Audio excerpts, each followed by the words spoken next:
You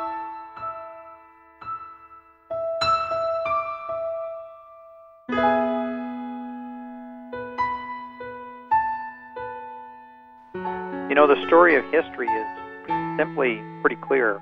As government takes over the sovereignty of God, or claims it does, you know, it never really does, but it tries to, it seems to draw in the most vulnerable people, and it gets them engaged or dependent on government to the point that when government finally turns on them, they are helpless. And they are usually the people that are left in the most desperate situation. As the Soviet Union collapsed in the 80s and late 70s and the early 80s and into the 90s, frankly, what you saw is the people that were most desperate were the ones left with nothing. And the people who had kind of garnered up and pillaged over those years, they had everything. And that is, in fact, what happened. And that should be a lesson to people that are depending on government right now for their sustenance, that in the end, the government will take away from them and only give them what's available. And that's exactly what happens. Because the government is completely dependent on those people who work and pay taxes and put the money into the system.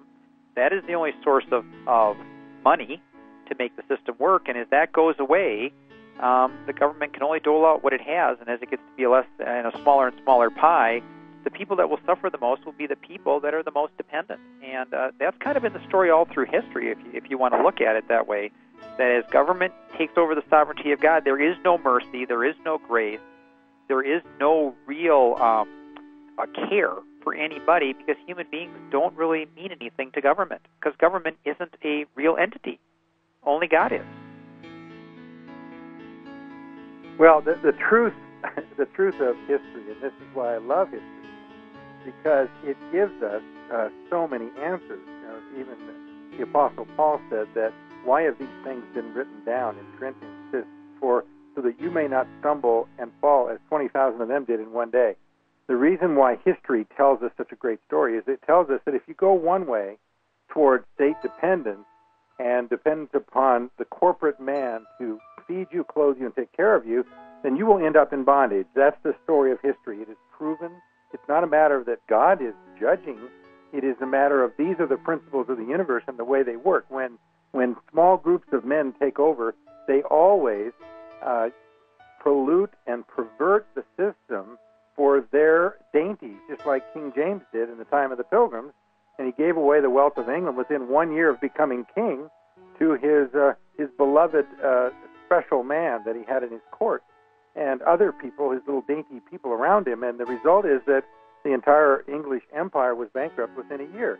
Why? Because you can't trust one man or even a group of men in power, because they will become as gods. And that's what James said he was. He says, I am God on earth.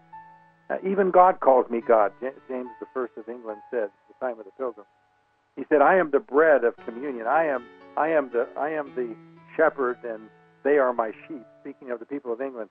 So with this crazy view of life, he went rampant over the liberties of the people of England. Well, you know, that sounds really weird to us today, because you say we don't live in that system. But in reality, whether you live in Egypt or whether you live in England or whether you live in modern America, if the modern secular state, which is what it has become, gives you, feeds you, clothes you, cares for you, gives you your retirement, and educates you, that state has become your God.